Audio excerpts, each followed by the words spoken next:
Dans l'actualité sportive de ce jour, les étalons locaux se font plaisir avant de s'envoler pour la Thaïlande. Ils ont enregistré une précieuse victoire face aux éperviers locaux. Un succès avant de croiser le Ghana pour espérer être au rendez-vous du CHAN Kenya 2018. Ont-ils convaincu lors de ce match amical? Nous en parlerons dès le début de ce magazine. Le compteur commence à s'affoler. Les matchs sont désormais des finales. Aucun club ne veut lâcher du lest. À 2 journées du terme, rien n'est encore joué, aussi bien sur le podium que dans les profondeurs. Analyse dans quelques instants de la 28e journée. La Coupe de l'Assemblée nationale bat de l'aile à l'étape de la 2e journée des éliminatoires des sélections régionales. Des disparités, des problèmes organisationnels sont pointés du doigt. Les résumés des matchs suivis du décryptage tout à l'heure. L'Allemagne, en toute logique, l'équipe championne du monde a fait respecter son statut en remportant le titre qui lui manquait face au Chili. La Mannschaft est repartie avec la Coupe de la Confédération. Nous prendrons aussi des nouvelles du marché du transfert. Bonsoir à tous. Merci de nous recevoir. Les locaux réalistes et efficaces en prélude aux éliminatoires du CHAN Kenya 2018. Les étalons ont reçu les éperviers locaux dimanche au stade du 4 août en match amical.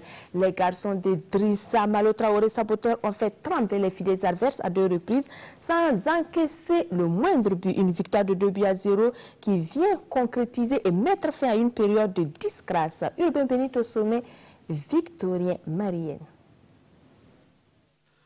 Faire des étalons locaux une équipe compétitive et consciente les jours J des éliminatoires du CHAN, c'est la vision de la FBF qui ne cesse de multiplier les matchs amicaux internationaux, dont celui qui a opposé hier au stade du 4 août étalons locaux et éperviers locaux du Togo. Ce fut une belle empoignade. Les Togolais ne sont pas passés par 4 chemins pour entrer très vite dans le vif du sujet. Plus homogènes, les éperviers à prime ont d'entrée tenté de saper le mental de la troupe à Saboteur. Mais dans les 7,32 m, il y avait un capitaine, maître de son destin. Mieux, Ismaël Karambiri et Imbia Kamara pouvaient porter l'estocade. Il y a eu du jeu, mais pas de but malheureusement. 0-0, c'est le score à la pause. À la reprise, ce sont les locaux étalons. À la 47e minute, qui donne la leçon aux visiteurs. Iliassé Sawadogo s'assume et ouvre le score. Puis, s'en est suivi un remaniement en profondeur du dispositif des étalons locaux. Un second souffle qui a donné de l'allant au après-main burkinabé dans tous les compartiments. Mais non, au score, les Togolais accusent le coup de la débauche d'énergie en première période. Et nos étalons locaux iront jusqu'au bout de l'effort en portant le score à 2-0. Franck Lassina Traoré, la révélation des locaux, est passé par là, son 4e but en sélection à prime. Bref, on peut le dire, les préparatifs des étalons locaux pour le CHAN vont bon train, même si beaucoup reste à parfaire. Il fallait qu'on rencontre une équipe qui nous oppose une certaine résistance. C'est-à-dire, si le match était très facile, bon, finalement, on n'allait rien tirer comme enseignement.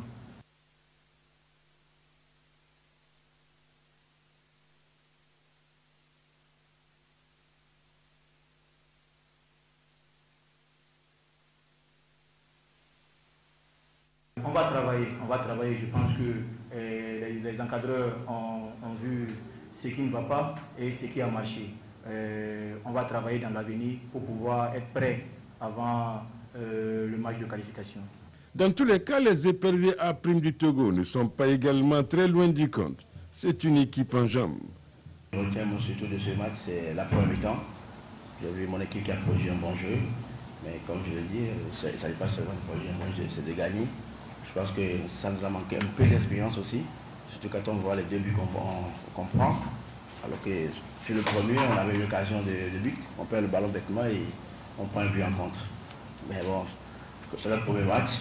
J'ai vu des choses très intéressantes, mais il y a aussi des faiblesses qu'on va essayer de corriger avant le match contre le Bénin. Togo, Bénin et Ghana, Burkina Faso, ces matchs au mois d'août entre voisins comptant pour les éliminatoires du CHAN s'annoncent d'ores et déjà palpitants et indécis.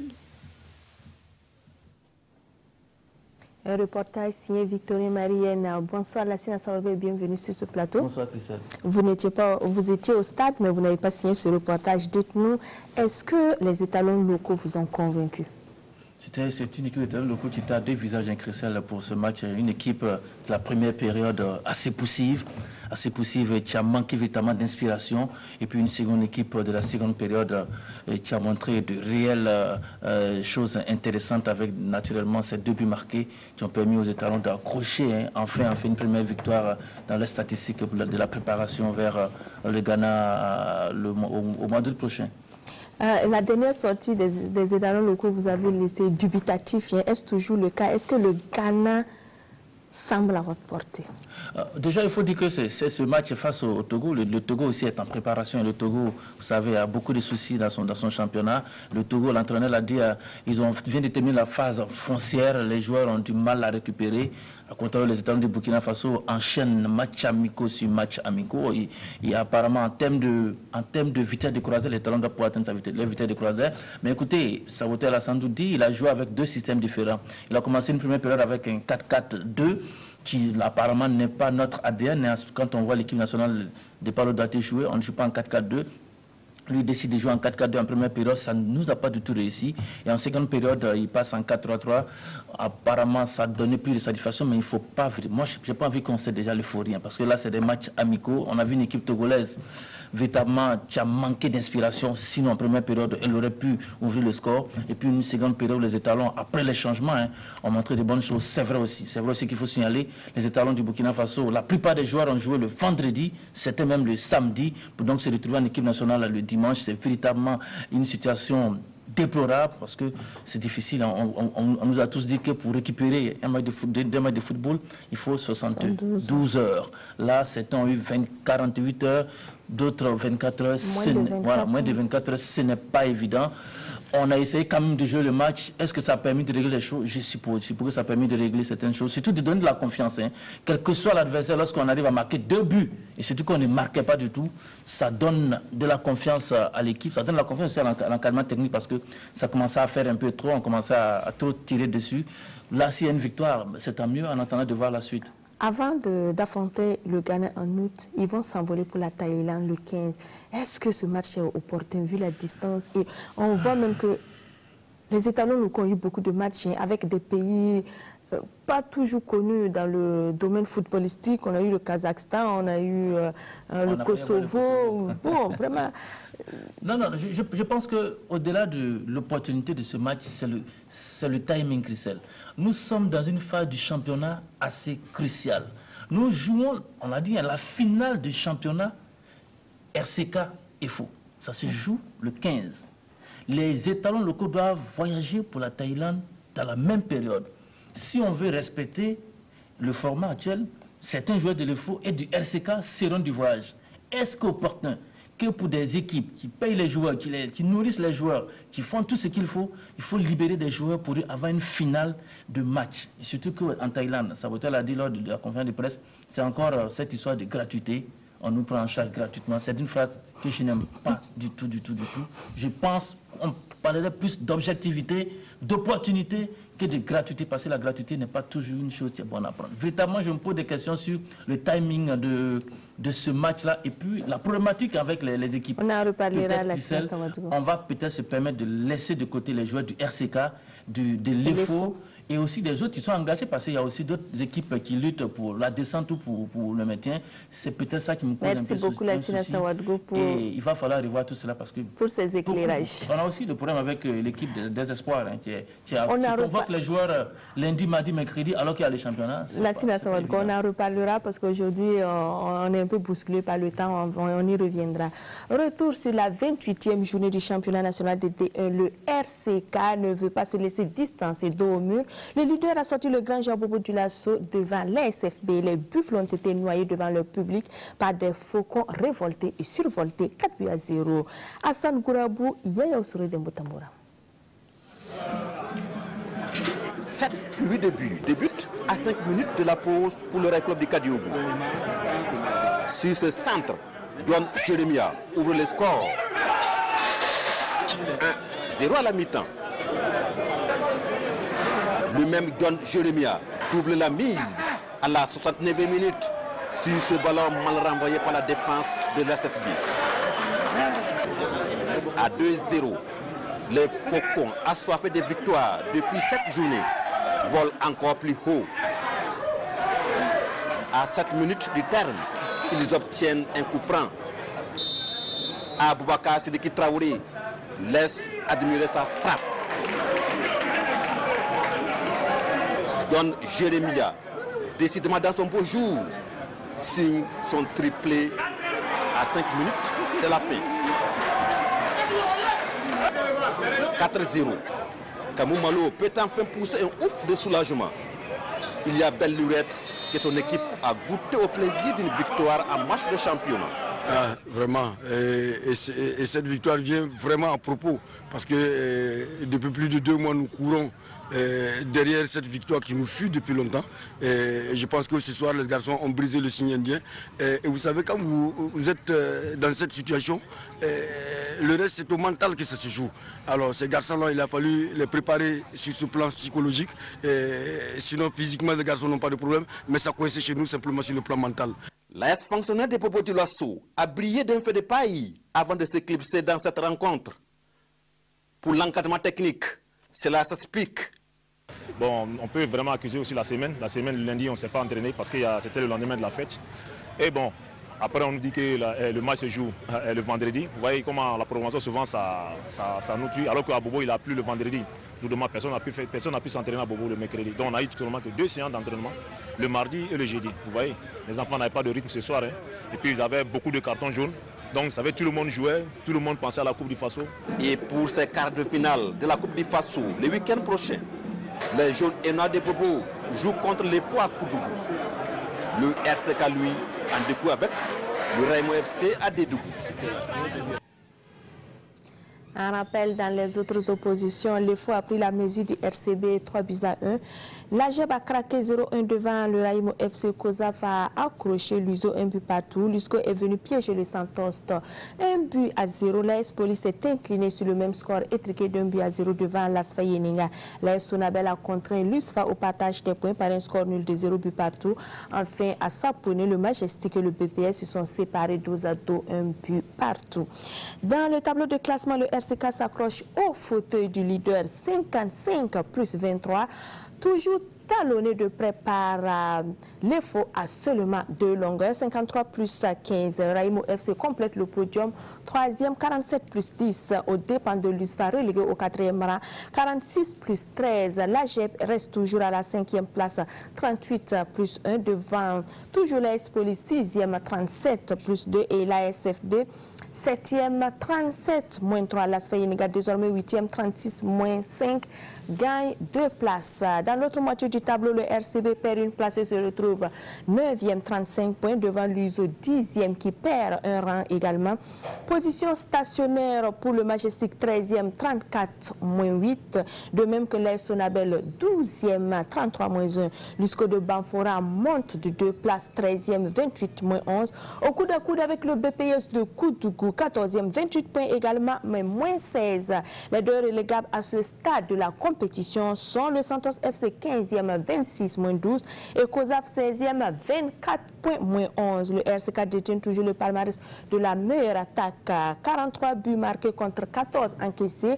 Pour son dauphin, la meilleure défense, les Faux. Le choc entre les deux ce week-end promet donc. Le sociétaire de l'USFA, Abdul Rahim Salam Kagambega, est toujours au fait des buteurs grâce à ses 12 réalisations. Au total, 15 buts ont été enregistrés au cours de cette 28e levée. Bonsoir Kalfa Ouattara et bienvenue sur ce plateau. Bonsoir Christelle. De nombreux enjeux, hein, ça s'agite aussi bien en haut qu'en bas du tableau.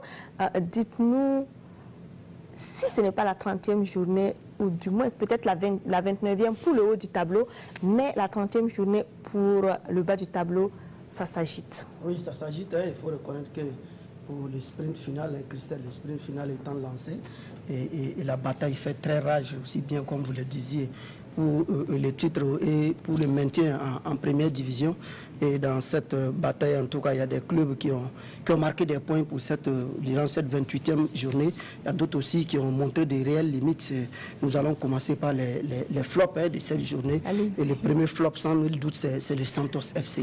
Le Santos qui était dans un match aussi difficile avec son concurrent direct. Le Santos qui dévançait l'Isco de Banfora et qui devrait forcément, en tout cas, gagner le match ou au pire des cas, avoir un match l'une pour pouvoir toujours maintenir son avance. Malheureusement, le Santos s'est fait piéger par l'Isco de Banfora sur un penalty où vraiment beaucoup de choses ont été dites. Et si la réalisation le permet, peut-être qu'on va permettre aux téléspectateurs de voir ce penalty, de voir l'action qui a provoqué ce penalty et pour permettre à ce que les téléspectateurs puissent se faire une idée là-dessus.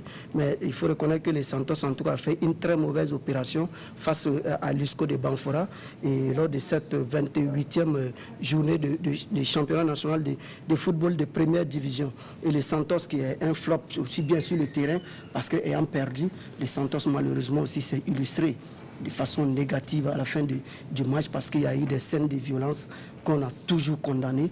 Et ici, la Ligue de football professionnel a eu la main lourde avec le RCK lors du match RCK BPS. Je crois que pour cette fois-ci aussi, il va falloir avoir des sanctions, sanctionner ceux qui sont responsables de ces actes de violence, parce que le football, c'est d'abord un jeu et il faut savoir perdre dans la dignité. Et dans ce sens-là, en tout cas, les Santos a un double flop, et on lui donne un double flop pour le mauvais résultat, en tout cas, sur en le dehors terrain, et dans l'environnement du match. En tout cas, le Santos a un flop. Et le deuxième, et à ce niveau-là, le deuxième flop, on peut dire un petit flop, on va le donner au BPS de Koudougou, parce que le BPS qui était 13e avant cette 28e journée, le BPS n'a fait qu'un nul du côté de Majestic, de Saponé, et du coup le BPS... Mais le terrain également du Majestic est réputé être un terrain difficile. Oui, difficile, hein, parce que le Majestic est aussi intraitable sur son terrain. Et le Majestic qu'il maîtrise bien d'ailleurs. Oui, Amadou Sampo qui voudrait la 4e place pour avoir les 4 millions de la fédération. Malheureusement, pour le moment, en tout cas, ce sera très très difficile. Et dans ce duel-là, les BPS s'est un peu enfoncé parce que quand on regarde, contrairement au Santos, en tout cas, le BPS a une petite chance, si on peut le dire, parce que le BPS reçoit la prochaine journée l'AS Sonabel à domicile. L'ISCO aussi reçoit la prochaine journée à domicile. C'est-à-dire que le Santos qui doit jouer l'Aspagne qui est en regain de forme aura fort à faire. Et on va s'arrêter là pour les flops et puis parler un peu des bons élèves de cette 28e journée. Et on va parler de la tête du championnat. L'Aspagne, et je dis l'Aspagne, le RCK et l'étoile filante de Ouagadougou, et en tout cas qui joue à merveille la course pour le titre. Le suspense est toujours... Et le Rail Club du Kadiogo s'est réveillé enfin. Il était temps parce que en déplacement à Bogo-Dioulasso, et si le RCK perdait, là c'était en tout cas adieu le titre. Malheureusement le RCK en tout cas a pu battre cette équipe de l'ASFA et de l'ASRB 4-0. L'ASRB qui n'a plus la tête au championnat, mais qui se concentre désormais sur la Coupe du Faso. Et les 8 prochains, en tout cas, il y a un certain effort ASRB pour les quarts de finale de la Coupe du Faso. Le Rail Club du Kadiogo aussi qui maintient en tout cas l'avance de 2 points, et c'est tout dire que la 29e journée sera la finale, en tout cas pour le titre national, parce que derrière, le RCK joue. Et le RCK joue l'équipe de COSAF qui joue sa survie, et le FO rencontre l'ISCO de Banfora. C'est dire que c'est des matchs qui seront un peu légers, et pour ces deux équipes, c'est dire que la confrontation directe le 29 sera très très décisive. Lors de la 29e journée. 29e journée du championnat national, ce sera dans le week-end du 15, je crois, probablement. Et le troisième top, on peut le donner à l'ISCO. L'ISCO qui avait dos au mur, l'ISCO qui a toujours... Et au dieu de... Tout à fait, de notre cher ami Iber Zogo, qui a toujours dit que, en tout cas, son Dieu lui avait prédit la victoire. Au finish, l'ISCO en tout cas a fait un déplacement réussi, et du côté de Ouagadougou, l'ISCO a piégé les Santos. et en même temps l'ISCO se place 13e au niveau du championnat. Et l'ISCO, on peut le dire par rapport en tout cas à cette équipe du Santos, l'ISCO qui croise l'AS Police qui sort de 2 défaites, l'ISCO a en tout cas de meilleures chances pour pouvoir aborder cette rencontre-là du côté de Banfora et pouvoir en tout cas faire la différence avant le déplacement de Ouagadougou. C'est-à-dire que les enjeux restent toujours tels lors de cette 29e journée et jusqu'au 30e journée du championnat national de football de première division. Merci beaucoup, Kalfa Ouattara, pour toutes ces précisions. La bataille est aussi féroce au niveau de la D2 dans la poule A. Et AZ est tombé 0-2 devant le CFO. L'AS Douane a pris le dessus sur notre Athlétique 1-0. Zénith de Coupella a malmené Azo 3-1. Canon du Sud a disposé de Léopard de Saint-Camille 2-0. Salitas a donné une leçon de foot à l'ESCA en l'écrasant 5-0. Sanor et Fabao se sont neutralisés 0 but partout. Jawaba a plié les Chines à domicile devant l'ASEC de Koudougou 0-2. Faka évincé U2S 1-0. Salitas est au fait 59 plus 36 à 2 longueurs de l'ASEC, 57 plus 24 et l'AS Douane est 3e, 48 plus 15. Salitas a la meilleure attaque avec 53 buts inscrits contre 13 encaissés pour l'ASEC de Koudougou, la meilleure défense qui est également son dauphin. Alassane Belem de Léopard de Saint-Camille arrive en tête des buteurs avec 14 réalisations. 17 buts ont été enregistrés à l'issue de cette 28e journée dans la poule A. Dans la poule B, le Bafouji s'est offert le Royal FC, le leader actuel, 1-0. AFAC B a été cueilli par Bobo Sport, 1-2. AS Eco a mordu la poussière 0-1 devant le Kiko FC. Luce Fran a été dérouté par l'USI 0-1. AS Tema Bokin a perdu 0-1 devant Falem. Dans le derby de Dédougou, le Bancu et OSM se sont quittés 0 but partout. BST a subi un revers devant le Sourou Sport qui a triomphé 0-1. Le Royal FC est toujours leader 52 plus 11 à 2 longueurs de Bobo Sport, 50 plus 11 et à 4 du Kiko FC. 48 plus 8, AS Tema Bokin détient le record de buts marqués, 35 contre 18 encaissés par Bobo Sport et le Royal FC. 9 buts ont été enregistrés lors de cette 28e levée dans la poule B.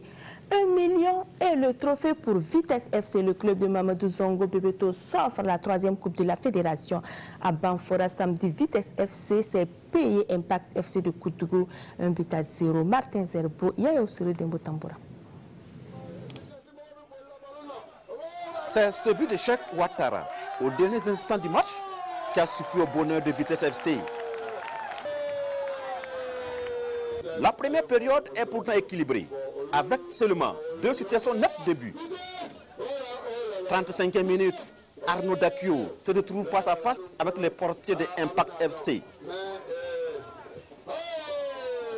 La réplique des Koudougoulis est immédiate, mais Jonathan Tagna arme au-dessus. La pause intervient sur la marque nul et vierge.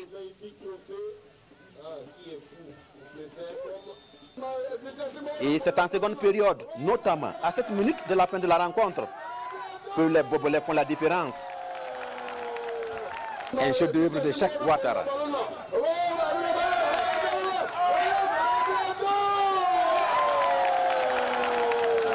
C'est la joie, vu qu'on a raté la 2-3. Donc pour sauver notre saison, l'objectif c'était de remporter la Coupe de la Fédération. Non, ce n'est pas une déception. C'est pour l'objectif est atteint. Avec une équipe jeune, je suis vraiment satisfait. Plus heureux encore, le président de la Fédération burkinabé de football. Pour lui, la réussite de l'organisation et la qualité du jeu obligent la structure fédérale à réfléchir déjà aux innovations à apporter à la 4e édition l'année prochaine à Tinkodogo. Le lancement, ça sera à Douri pour la finale à Tinkodogo. Nous allons regarder pour véritablement apporter une touche particulière à cette édition qui est en train de grandir.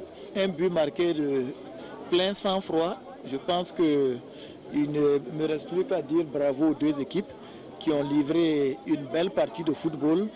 Les 4 équipes finalistes sont récompensées. 4e, Koué FC de Dédougou. 3e, Association sportive des Cascades, ASCA. Le finaliste perdant, Impact FC de Koudougou, reçoit 750 000 francs. Puis enfin, le vainqueur de la 3e édition, Vitesse FC, En plus de ces dons en nature, en poche, 1 million de francs CFA.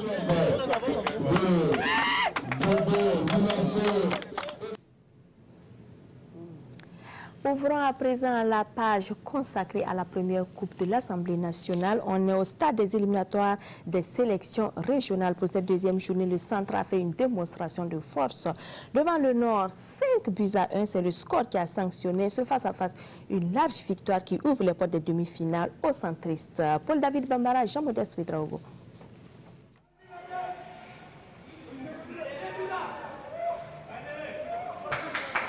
L'équipe régionale du centre plane sur un nuage à l'issue de la deuxième journée de la Coupe de l'Assemblée nationale. Une victoire trop facile devant les jeunes garçons venus de la région du Nord, naïfs et assez tendres. À la 5e minute, Walter Youl profite de la sortie hasardeuse du portier pour ouvrir le score. Commence alors le long chemin de croix des garçons de Wayouguia.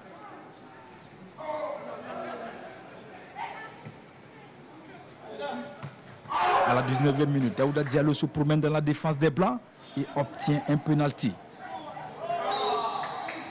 Il se charge lui-même de la transformation. 2-0.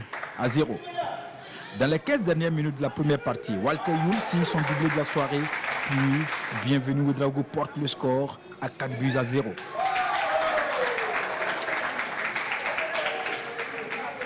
C'est d'ailleurs le score à la pause. À la reprise, les jeunes venus de la cité de Nabakango tentent de stopper l'hémorragie, mais c'est sans compter sur Daouda Diallo, intenable, offre le 5e but à Walter Youl. Ouais, l'objectif c'est d'aller en finale. Donc. Le 3e match, donc, on va tout faire pour aller en finale. Et on va juste travailler, pour cette compétition-là, pour prendre le trophée. À la 71e minute, l'équipe du Nord, sur une belle combinaison, réduit le score grâce à Mohamed Ouedraogo. 5-1, c'est le score final. On a demandé tout simplement aux enfants de vraiment se relâcher et puis jouer vraiment la manière qu'ils avaient l'habitude de jouer. Et voilà, ça a marché cette fois-ci. Encore vraiment bravo aux enfants. S'exprimer comme on le voulait. Bon, mais comme c'est la formation, on va continuer à nous former. Puis bon, je crois que prochainement, on fera mieux que ça. Walter Youl, Jean-Auguste Ilboudo, Daouda Diallo sont des noirs à retenir dans l'équipe du centre. Au Nord, les enfants ont individuellement du talent, mais manquent de compétition pour rivaliser avec leurs camarades des autres régions. Les hauts bassins aussi ont été mordants après le Mouine. Ils se sont débarrassés des cascades 2-0 au stade Wobi dimanche. Billy Toubazongo, Issouf Serbo. Face à l'équipe des cascades en rouge, les hauts bassins ne laissent pas un instant de répit à leur adversaire. Dès le début, les hauts bassins prennent le contrôle du jeu et obtiennent des occasions de but. Mais les attaquants ne trouvent pas le chemin des filets. La seule réaction des cascades se situe à la 44e minute avec ce coup franc qui ne donne rien. Mi-temps 0-0. Pendant cette pause, des députés des Hauts-Bassins offrent 250 000 à leur équipe. Un geste qui a sans doute galvanisé les joueurs. 9 minutes après la reprise, sur une belle séquence de jeu, Suleiman C ouvre le score. Les Hauts-Bassins déroulent ensuite tranquillement.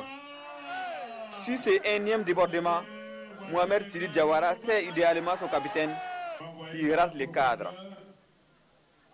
Ensuite, c'est au tour de Oumar Sendé de prendre de vitesse la défense. Son centre est dévié de la main par un défenseur. L'arbitre indique le point de pénalty. Suleiman Sey bat le portier Ben Khalif Ouattara et signe son doublé. Les cascades n'ont quasiment pas inquiété leur adversaire du soir. Score final, Haut-Bassin 2, Cascade 0. Ben, ce soir, on est venu juste pour prendre une victoire. Mais malheureusement, on n'a pas pu. Mais le comportement des enfants était meilleur par rapport au match passé. C'est que l'équipe de Bobo a été au-dessus de nous. En premier mi-temps, il y avait beaucoup de crispation. À la mi-temps, je les ai dit, j'ai dit aux enfants, ils n'ont qu'à se calmer, il n'y a pas le fait à la maison, ils n'ont qu'à jouer leur football. Il y avait des problèmes de papier, donc c'est ce qui a un peu décimé mon équipe. À la 3e journée, les hauts bassins iront défier le sud-ouest à Gawa. Et les cascades recevront la boucle du Moun. Les phases régionales précédentes dans les hauts bassins, la province du Tui a remporté le premier prix en minime et le Oué en cadet.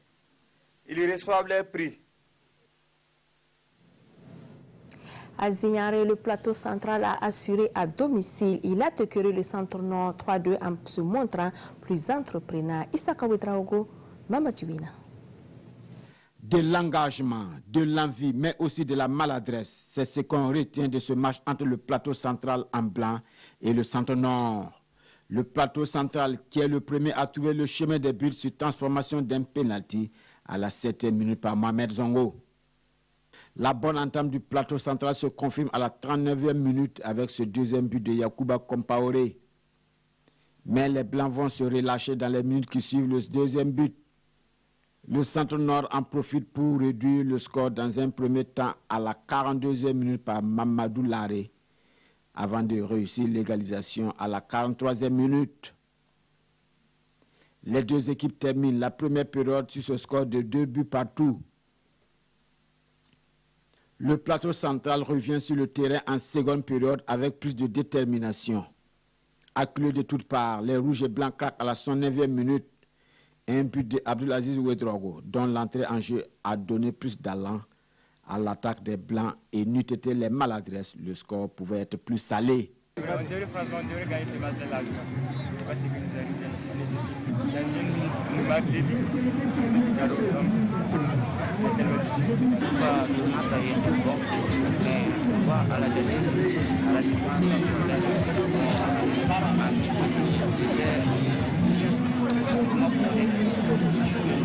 Le match plateau central contre centre nord a laissé entrevoir du potentiel, surtout dans l'équipe du plateau central. Le match était un match très bien, c'est bien déroulé. Nous sommes satisfaits parce que c'est très bien capté. Les enfants qui sont défoncés. Quelques-uns quand même, c'est pas mal. On peut prendre pour la suite de la détection. C'est un niveau encore plus élevé par rapport au match qui est suivi à Douri. L'image de ce match plateau central, centre nord, est ce coup de foulard dans une offensive du plateau central. Le seul nul est venu de Tenkodgo. Les centres et l'Est ont tous marqué le pas en restant muets. Kwale Nebie, Kalfa Ouattara. L'opposition centre-Est contre l'Est a d'abord été une question de formalité administrative. Nous avons constaté qu'il y a un certain nombre de documents que l'équipe adverse ne dispose pas. Premièrement, lors de la vérification, il y avait des problèmes de surclassement. Les minimes qui étaient surclassés en cadet. Logiquement, il devrait avoir un document médical autorisant ces joueurs de pouvoir prendre part à un match d'une catégorie supérieure. L'article 78 qui régit cette compétition dit que l'assurance est obligatoire pour toutes les équipes qui prennent part à la compétition. Il se trouve que notre adversaire du jour ne dispose pas d'un contrat d'assurance. En tant que commissaire, ils ont droit à formuler, c'est leur droit de formuler la réserve. Nous allons transmettre le dossier en conseil, en réunion de la Ligue professionnelle. On va statuer sur leur réserve. Sinon, le match se joue. Sur le terrain, les Roses du centre-Est impriment leur rythme durant les premières minutes de jeu. Lancé en profondeur à la 16e minute, Rachid Kaboré rate l'occasion. Plus rien jusqu'à cette action décisive de la 39e minute. Certainement le tournant du match. Sur le coup, Télésor Oubda de Fada écope d'un jaune. Le coup franc ne donne rien. 0-0 à la pause. À la reprise, Tenkodgo accentue sa domination, multiplie les occasions de but. 88e minute, on prend les mêmes et on recommence. Fatou Bitienga fait preuve d'une inefficacité sans commune mesure. 0-0, c'est le score final. Un nul qui peut s'avérer lourd de conséquences pour le centre-Est s'il les s'impose devant le centre-Sud par un score fleuve.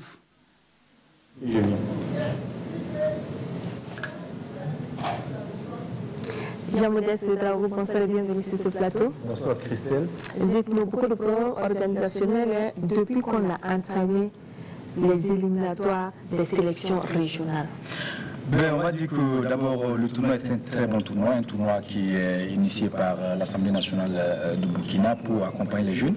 On va saluer l'initiative, mais effectivement, au niveau donc organisationnel, au moment de l'opérationnalisation de ce tournoi-là, il y a des petits couacs, mais cela est dû un peu peut-être à l'incompréhension peut-être d'un certain nombre de choses des acteurs sur le terrain. Et je pense que pour cette phase nationale, pour ce que j'ai pu constater au niveau des matchs que j'ai pu couvrir et au niveau donc des échos qui nous parviennent. Par exemple, à Manga, il n'y a pas eu match lors de la première journée pour des raisons de finances. Il se trouve que le terrain même n'était pas balisé bien avant la rencontre. L'équipe locale est venue en retard. Oui, parce que tout simplement, c'est des problèmes d'argent. Il se trouve que l'argent qu'on devait allouer aux sélections régionales pour préparer l'équipe régionale, cet argent n'était pas encore arrivé. Mais la fédération avait pris l'engagement de préfinancer afin qu'on puisse vraiment commencer avant que l'Assemblée ne décaisse cet argent. Et je pense qu'il va falloir que les acteurs essaient vraiment de privilégier un peu l'intérêt supérieur, en tout cas des enfants, parce que c'est d'abord les enfants. Et je pense qu'il va falloir que les équipes régionales puissent avoir un tuteur. Il faut confier cette équipe-là à une structure au niveau régional. Je pense que peut-être la Ligue régionale peut s'en occuper. On peut aussi permettre aux directions régionales des sports de s'en occuper. En ce moment, on va pouvoir résorber un peu les problèmes qu'on constate. Aussi, il faut que les élus des différentes régions puissent vraiment s'approprier cette équipe, puissent soutenir, puissent être à côté de cette équipe. On a pu voir... Il ne suffit pas de venir sur le terrain pendant que les gens jouent, mais il faut vous déplacer pour voir les conditions dans lesquelles ces enfants-là sont réunis et dans quelles conditions ils travaillent. Ils travaillent parce que ce sont des enfants venus d'ailleurs, venus de partout, venus des provinces, venus des villages pour constituer cette équipe régionale. Donc il faut qu'ils sentent qu'il y a vraiment... les autorités sont vraiment derrière elles. Donc je pense que c'est un peu là... Pourquoi d'ailleurs n'a-t-on pas gardé les équipes provinciales qui ont eu à gagner les coupes régionales pour venir s'affronter? Effectivement, c'est une option. Pour une première édition, on pouvait aller dans ce sens-là parce que ça allait permettre, en tout cas, d'asseoir vraiment une bonne base de ce tournoi-là. Et puis après, on pourra penser à faire des sélections régionales. Malheureusement, je pense que le concepteur de ce tournoi-là, qui est Daouda Sanou Famoso, a bien voulu, pour l'instant, a bien voulu qu'on mette en place une équipe régionale tout de suite et maintenant, parce que pour lui, il faut aller tout de suite à l'action, parce que c'est ça l'objectif aussi du tournoi, c'est de détecter les talents au niveau régional et puis former une équipe cadette au niveau national. Donc, il a voulu tout simplement aller très vite, mais en même temps, il faut que les mesures d'accompagnement soient là, parce que quand un entraîneur paye l'eau pour ses joueurs à l'entraînement, il paye l'eau le jour même du match, c'est lui qui paye l'eau, je pense que notamment il y a un problème. Merci beaucoup, Jean-Modeste Drago, pour ces éclairages. Direction Diabo dans l'Est pour suivre avec Emile Douamba et Mamadou Ouedraogo le dénouement de la 8e Coupe de la Fraternité Plus pour la deuxième fois.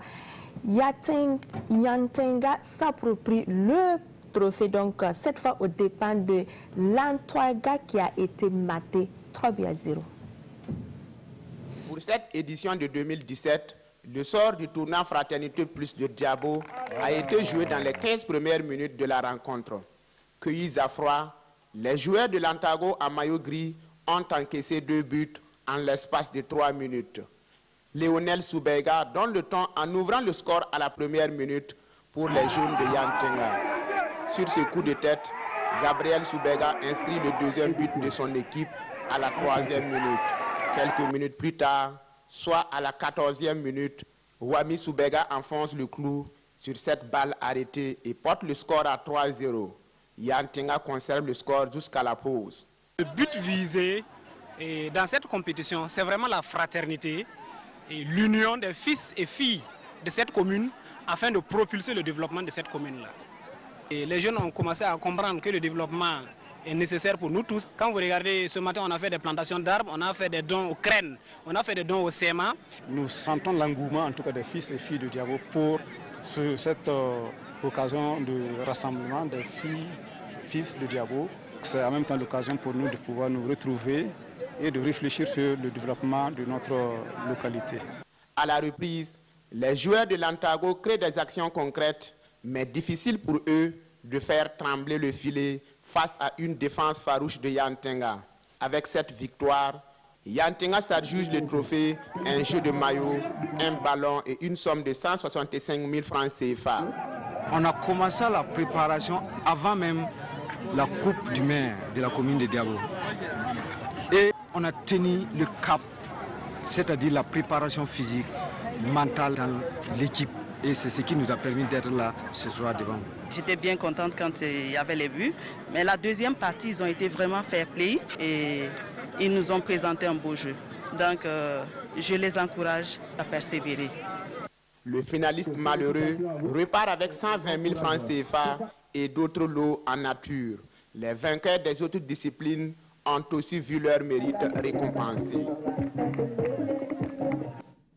Football à l'international, le Portugal ne repart pas bredouille de l'expédition russe 2018 en match de classement.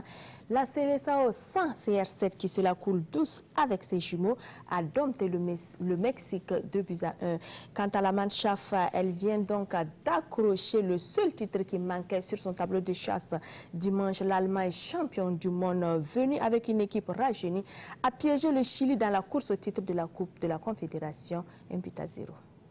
On a souvent coutume de dire qu'à la fin, c'est toujours l'Allemagne qui gagne. C'est d'autant plus vrai ces derniers jours, car après les espoirs champions d'Europe, Léa ont remporté la Coupe des Confédérations. En finale, les hommes de Joachim Löw ont bénéficié d'un cadeau de la défense chilienne, exploité à merveille par Timo Werner, passeur pour l'Arstindl à la 20e minute.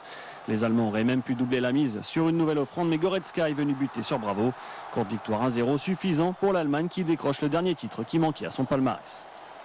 Le Portugal sur le podium de la Coupe des Confédérations. Privé de Ronaldo, la Seleção a conquis cette 3e place en battant le Mexique après prolongation. Après un pénalty raté d'André Silva, le Portugal se retrouve mené suite à un but contre son camp signé Neto. Alors que le match semblait plié, le champion d'Europe égalise à la 91e minute grâce à Pep et sa frappe du bout du pied. C'est finalement Adrien Silva qui va offrir la victoire aux siens sur pénalty.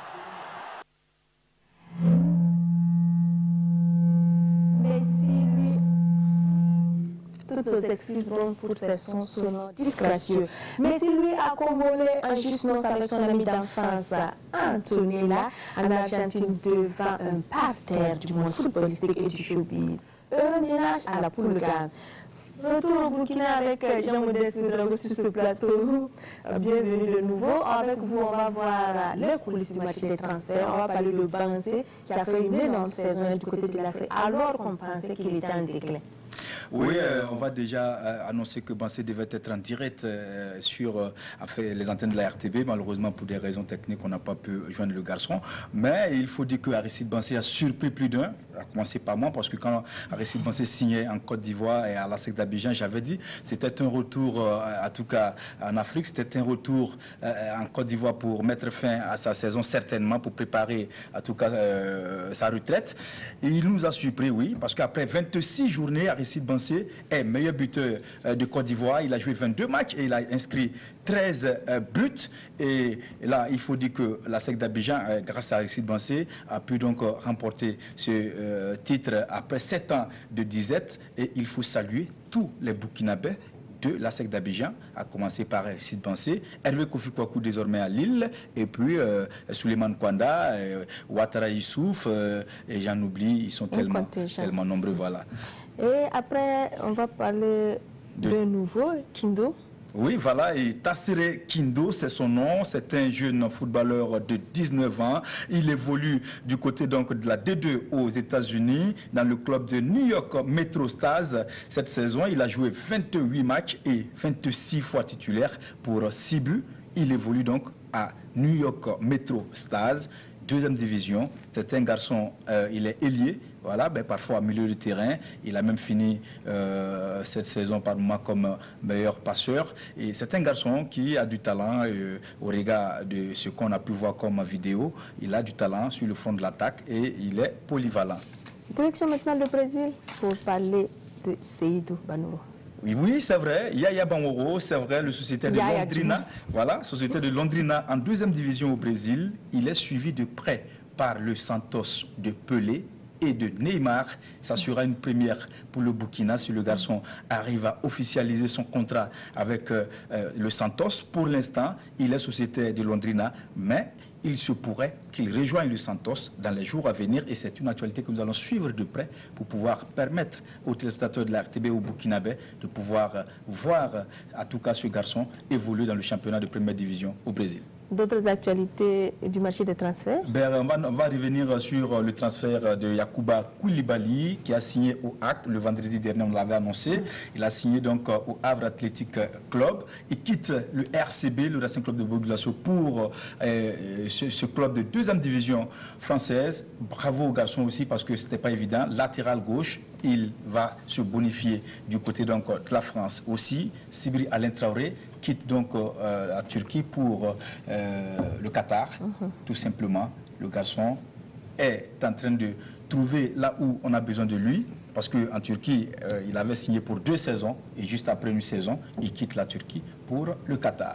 Merci beaucoup, Jean-Modeste Ouedraogo, pour toutes ces actualités. Merci beaucoup, Christelle Paré. En bref, lors de la 5e journée des phases de poule de la Ligue des champions africaine, Almerek s'impose 2-1 à domicile face au Al Hilal Omdurman du Soudan. Le tombeur des Faucons, l'USM Alger, allait arracher un match nul à Tripoli face à la formation d'Al-Ali. Score 1 but partout.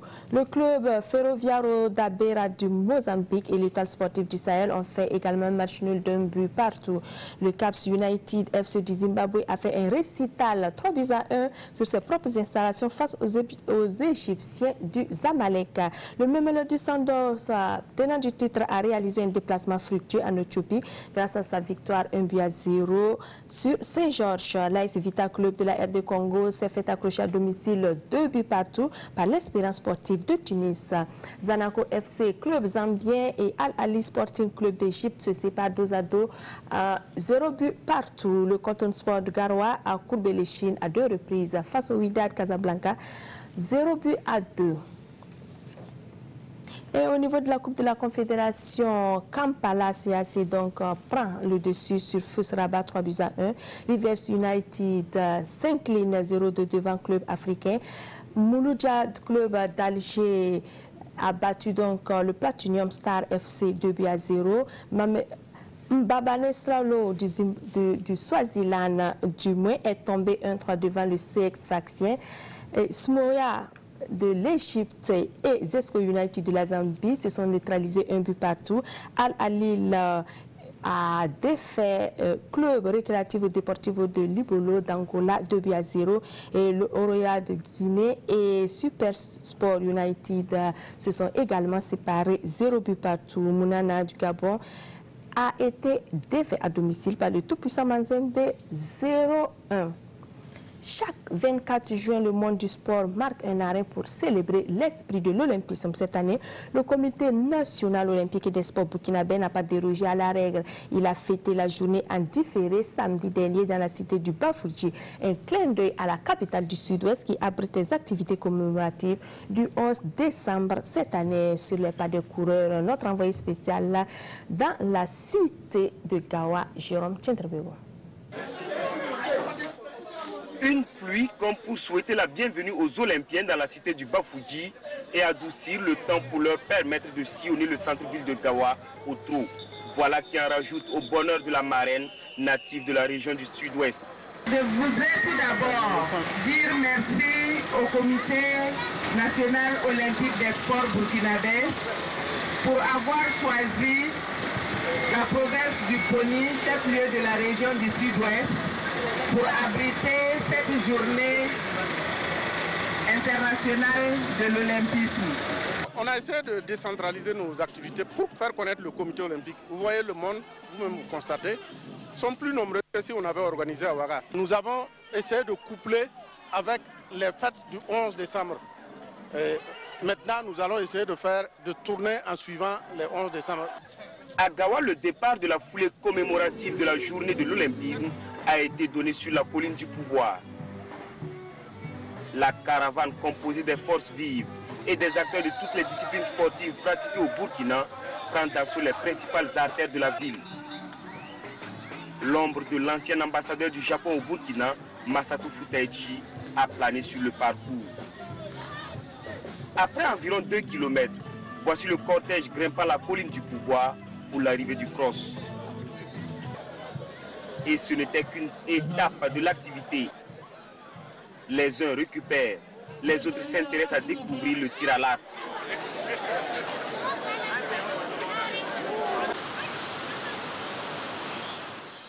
Puis, place à la séance d'aérobie.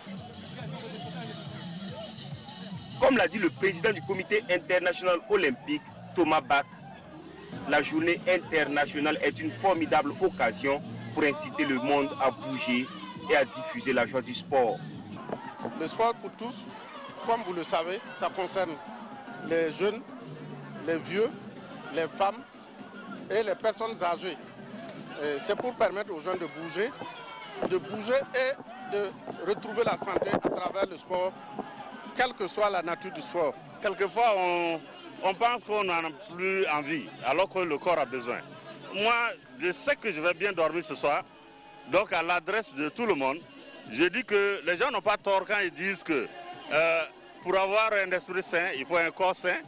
Des attestations ont été décernées à tous les participants à la cérémonie de commémoration de la journée olympique d'Awa 2017. Les handballeurs juniors poursuivent leur préparation pour le mondial algérien samedi en match amical. Ils ont été apprivoisés dans les dernières minutes par l'AS Sonabel sur le même score que lors de leur précédente rencontre. 24-26, les acteurs ont eu une surprise de taille à l'occasion.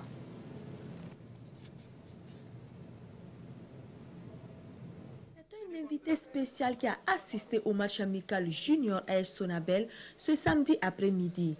Derrière l'homme de Dieu d'aujourd'hui se cache un ancien handballeur venu encourager la jeune génération avec un bonus un demi-million. Quand nous étions dans l'équipe nationale de handball, nous avons fait les Jeux africains, les Jeux de l'amitié, mais on n'avait jamais atteint ce niveau-là. Mais aujourd'hui, on voit une équipe junior qui va jusqu'au championnat national. Bien que je sois pasteur aujourd'hui, j'aime encore le sport. C'est sûr que je vais prier pour eux pour que quand même ils soient bien classés. Nous sommes vraiment très honorés justement de l'engagement que tout le peuple burkinabé, à travers donc certains de ses fils, sont en train de témoigner donc à la cause nationale que nous partons pour défendre. Sous le regard du pasteur, les U21 ont bien entamé le deuxième face-à-face contre les Violets de l'AS Sonabel. Ils se font rejoindre 6 parts. Le jeu dans son ensemble est équilibré et serré. Juste avant la pause, la Sonabel arrache l'égalité parfaite, 13 parts. Le début de la deuxième période est poussif. Il a fallu 7 minutes aux deux protagonistes pour débloquer le jeu. Les acteurs se tiennent, les entraîneurs s'agitent. Le jeu est plaisant. Le mano à mano est de rigueur avant que l'AS Sonabel ne fasse appel à son expérience pour surprendre une fois de plus les juniors comme lors du premier affrontement par le même score de 26-24. C'est normal, hein, c'est des jeunes. Vous savez, les U21, il y a beaucoup d'instinct, il y a beaucoup de folie. Donc, c'est normal. Maintenant, il va falloir qu'ils travaillent un peu des aspects un peu plus au niveau de la concentration, tout ça. Et je pense que ça ne doit pas poser de problème. Aujourd'hui, nous ne sommes pas, moi particulièrement, je ne suis pas très content parce que j'aurais aimé quand même que ce match de revanche nous permette de rompre un peu ce rapport de force qu'ils ont pour nous, parce qu'ils ont la force. Et nous avons l'explosivité, nous avons la vitesse, et ça aurait dû jouer à notre avantage. Le stage au Maroc ayant avorté, c'est au Palais des Sports que les mondialistes du 26e championnat masculin junior poursuivent leurs entraînements. Le Maroc, c'est vrai, ça allait être une opportunité pour nous déjà de nous préparer et aussi de bénéficier d'un climat assez voisin de celui de l'Algérie. Mais compte tenu des difficultés que nous avons eues ici déjà dans la préparation et compte tenu donc des détails qui existent même en termes de préparation, il a été jugé opportun de rester pour peaufiner en fait le travail au lieu d'aller retrouver d'autres paramètres que nous ne maîtrisons pas. Sur le terrain et en dehors, tout commence à rentrer dans l'ordre pour les Burkinabés. Le problème de maillot est en va d'être réglé. C'est vrai que le problème a été posé et à l'heure actuelle, donc dans la semaine qui commence demain, cela sera réglé avec les équipementiers qui sont sur la place. En attendant de s'envoler dans la nuit du 15 au 16 juillet prochain, les U21 ont profité des sages conseils de Néné qui n'a d'ailleurs rien perdu de sa superbe devant les buts.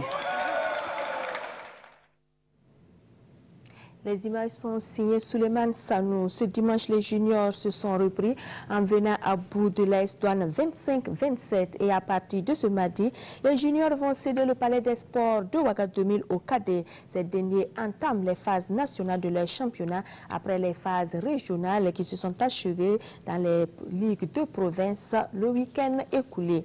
La coupe du DG des impôts est effective depuis samedi. Nous parlons volleyball. En match inaugural, les douaniers n'ont laissé aucune chance à l'EFO. Les stylistes ont été impuissants lors des 3-7 dominés par les hommes en béret noir. Moussa Ouitraogo Dabakini. L'AS Douanes a respecté son statut de champion sortant en disposant de l'étoile filante de Ouagadougou par 3-7-0.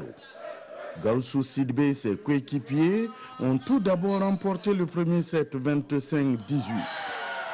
Puis le second par le même score 25-18. Un match plaisant.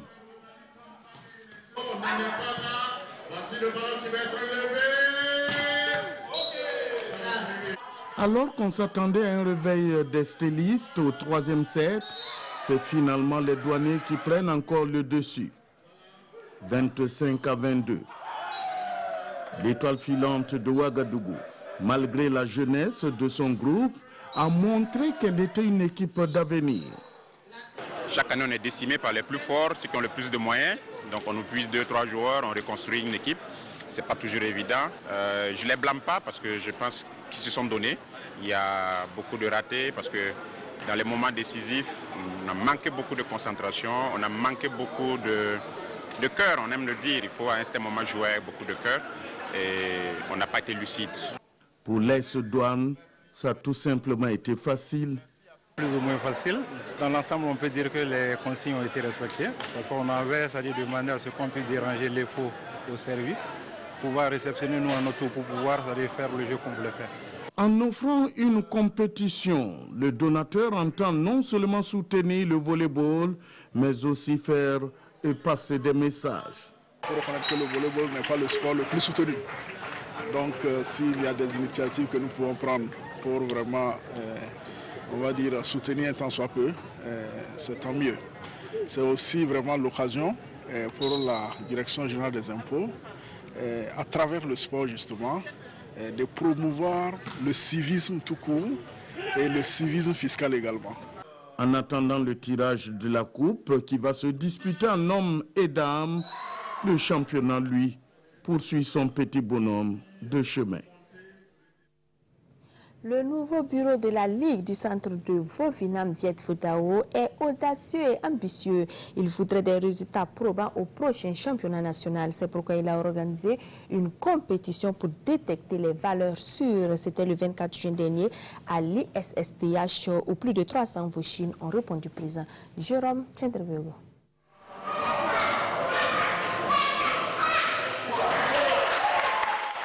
À ces championnats de la Ligue du centre de Vovinam Viet-Vodao, 10 clubs ont présenté leur Vochine pour les confrontations en démonstration de technique et en combat. La grande mobilisation conforte le président de la Ligue, le docteur Ferdinand Ouedraogo, dans sa conviction de pouvoir relever le défi de faire avancer la discipline dans la région. Nos moyens sont limités, mais nous avons de grandes ambitions de porter le flambeau du Vovinam Viet-Vodao très haut au niveau provincial. On travaille depuis longtemps pour rehausser les niveaux et les Vochines pour être vraiment au top, comme on le dit. Donc nous attendons beaucoup en fait de ce championnat-là qui va certainement révéler des compétences et cela est très important pour nous pour recruter des grands talents. L'objectif de recrutement, les compétiteurs en sont bien conscients et ils vont sortir le grand jeu au bonheur des spectateurs. Chaque Vochine nourrit l'espoir bien affiché de taper dans l'œil du jury. À l'issue des couennes ou démonstrations, 9 podiums ont été dégagés avec comme leader Grace Nassouri, Asita Diara, Vassidiki Bamba, Arafat Sinari, Patrice Sanou, Franck Dipama et Seydou Tapsoba. En démonstration synchronisée, 4 groupes ont retenu l'attention dans les 4 catégories de compétition. Les combats ont concerné exclusivement les adultes. Chez les garçons, Ousseini Tankouanou domine Issatal chez les 55-60 kg. Ghislain Moumoula s'incline devant Blaise Moyenga dans la catégorie des 60-65 kg. Rafiou Napo n'a pas fait le poids devant Arnaud Kindo dans la catégorie 65-70 kg. Israël Mano est champion chez les plus de 80 kg devant Salif Kafando. Le seul combat de filles a consacré Yasmina Ouedraogo vainqueur face à Dadjouari Fadilatou. Les meilleures Vauchines ont reçu des récompenses à la hauteur de leur mérite. Nous avons innové alors en inscrivant en fait des prix pour les champions. Ça, c'était jamais arrivé. Et nous initions ça pour la première fois. Et chaque prix est représenté par l'entreprise qui sponsorise. Des prix d'encouragement en attendant de représenter la région du centre aux championnats nationaux à Kaya le week-end prochain. Une bonne nouvelle avant de poursuivre ce magazine des sports. Sachez que lors des 13e championnats d'Afrique d'athlétisme U20 qui se sont tenus les 1er de juillet dernier donc en Algérie, le Burkina a remporté la médaille d'or au triple saut et la médaille de bronze au saut en longueur. Et ces deux médailles sont l'œuvre de Fatoumata Zungrana. Félicitations à elle. Une course pour le plaidoyer de leur prise en charge dans les différents programmes de développement. La course de l'inclusion réservée aux personnes vivant avec un handicap était en attraction samedi. Cette première édition, ce sont Denise Zongo et Lassane Gasbiogo qui ont damé le pion aux autres concurrents. Salif Ouedraogo, Amadou Ilboudo, Mamadiouina pour plus de précision. Les mains sur le guidon et le regard tourné vers l'avant, un seul objectif, l'inclusion. C'est d'ailleurs le nom donné à cette course, le Grand Prix de l'inclusion. Au nom de cette inclusion, les personnes vivant avec un handicap, sans distinction de genre, enfourchent leur monture pour plaider leur prise en compte dans les chantiers de développement du Burkina. Nous, personnes vivant avec handicap, nous sommes un maillon de la chaîne burkinabé. Et s'il y a un maillon de la chaîne burkinabé qui est en marge de justement cette société, je pense qu'on n'est pas en tout cas en synergie d'action. Je pense que c'est montrer que nous sommes capables de faire des choses. Il faut seulement qu'on nous fasse confiance et nous allons relever des défis. Honneur est fait aux dames pour le début de cette course cycliste. Elles sont 8 au départ sur l'avenue Bassaorga à côté du palais du Moro Naba pour réaliser une boucle de 2 km. Denis Zongo s'impose devant Salimata Zongo 2e et Sanata Girunde 3e. Chez les hommes, ils sont 13 et il fallait faire 4 fois le circuit de 2 km, soit 8 km. Le vainqueur est Lassane Gasbero avec un chrono de 19 minutes. Yakuba Tapsoba et Désiré Sawadougou complètent le podium. À la table des récompenses, une enveloppe financière et une attestation de participation pour les 5 premiers chez les dames comme chez les hommes. En plus de cela, la première des dames, Denise Zongo, repart avec un vélo et Lassane Gasbero, vainqueur des hommes, sauf la moto offerte par l'Assemblée nationale. Aujourd'hui, on a été séduite de voir que nous avons des champions qui peuvent participer aux Paralympiques prochains. Donc vraiment, au nom du président de l'Assemblée nationale, nous sommes vraiment honorés. Les personnes vivant avec un handicap, c'est des personnes que nous devons respecter à sa juste valeur. C'est des personnes qu'on ne doit pas exclure dans la société et c'est des personnes qui sont très importantes pour nous. Donc il est de notre devoir de les soutenir à n'importe quel moment qu'ils auront besoin de notre soutien.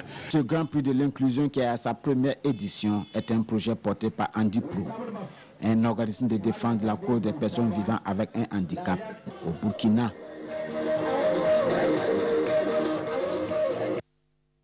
La grande boucle a repris service ce week-end. Pour la 3e étape courue ce lundi, le Slovaque Peter Sagna remporte l'épreuve à Longeville et le maillot jaune qu'il a en sa possession. Réponse. Le Tour est en France et 4 hommes ont failli créer l'exploit entre Verviers et Longwy en Meurthe-et-Moselle. Le Belge de Ghent, les Français Périchon, Calmejeanne et Hardy, rescapés d'une échappée au long cours qui finit par éclater. Comme un baroud d'honneur à 20 km de l'arrivée, Lilian Calmejeanne lâche ses compagnons d'échappée et tente le coup en solitaire. Mais il doit abdiquer, la guerre des costauds est lancée. La coupe des religieuses provoque la cassure dans le peloton. Il faut en être Peter Sagan en est et s'offre même le luxe de déchausser en lançant le sprint. Mais peu importe, le Slovaque était trop fort pour la concurrence. Il remporte sa première victoire sur cette édition 2017, la 8e sur le Tour. Geraint Thomas reste en jaune. Voici donc le classement de cette 3e étape du Tour de France avec le champion du monde Peter Sagan, vainqueur à Longwy devant Michael Matthews et Dan Martin. A noter la 6e place d'Arnaud Démare, 2e la veille. Le maillot jaune Geraint Thomas est 8e avec dans sa roue son coéquipier de la Sky, Chris Froome. Au classement général, pas de changement. En tête, Geraint Thomas reste maillot jaune. Son dauphin désormais n'est autre que Chris Froome, 2e à 12 secondes. Michael Matthews ferme la marche de ce podium. Peter Sagan, vainqueur du jour, est 4e. Premier français, Pierre-Roger Latour gagne du terrain. Le coureur âgé de Zer, 6e à 25 secondes, récupère également le maillot blanc de meilleur jeu. C'est sur cette victoire de Peter Sagan et le maillot jaune, toujours propriété de Geraint Thomas, que je prends congé de vous. Merci de votre attention, votre fidélité. Excellente suite de programme sur notre chaîne nationale.